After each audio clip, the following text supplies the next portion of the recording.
Penkan heitin selkään aamu sarastaessa. Vanha polku alkaa hiljaa hämärtäessä. Jalka kulkee tasaisen, en kiirehdi minnekään.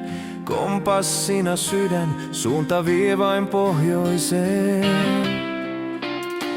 Nuotiolla kahvi porisee ja pekoni pahtuu. Savun mukana huolet taivaalle kaatuu. Kerään yrtit, sienet, metsän aarteet lautaselle. Luonto pitää huolta kunnon avoin sydämelle. Mä vaellan kohti Pohjolaa, missä taivas ja maa toisensa saa. En ole yksin, kun mua johdattaa ja susi laulaa mun lauluataa.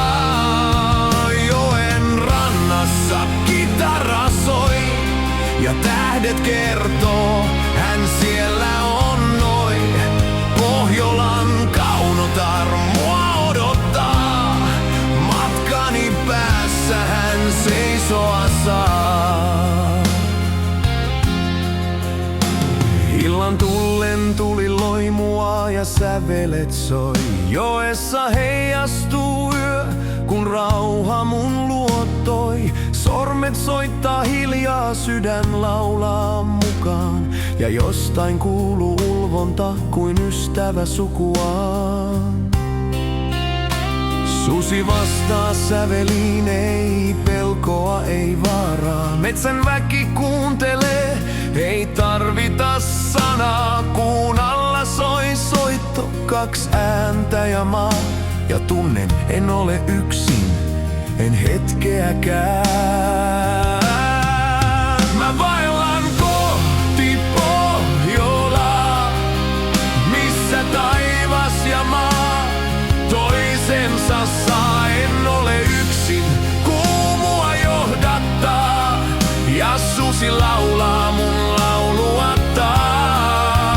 Joen rannassa kitara soi ja tähdet kertoo, hän siellä on noi. Pohjolan kaunotar mua odottaa, matkani päässä hän seisoa saa. Ja kun saavun viimein tunturintaa, näen silmät, jotka loistaa kuin pohjoistaikaa. Hän hymyilee, sanoo, on sua ottanut kai. Ja tiedän, nyt sydän on viimein kotona.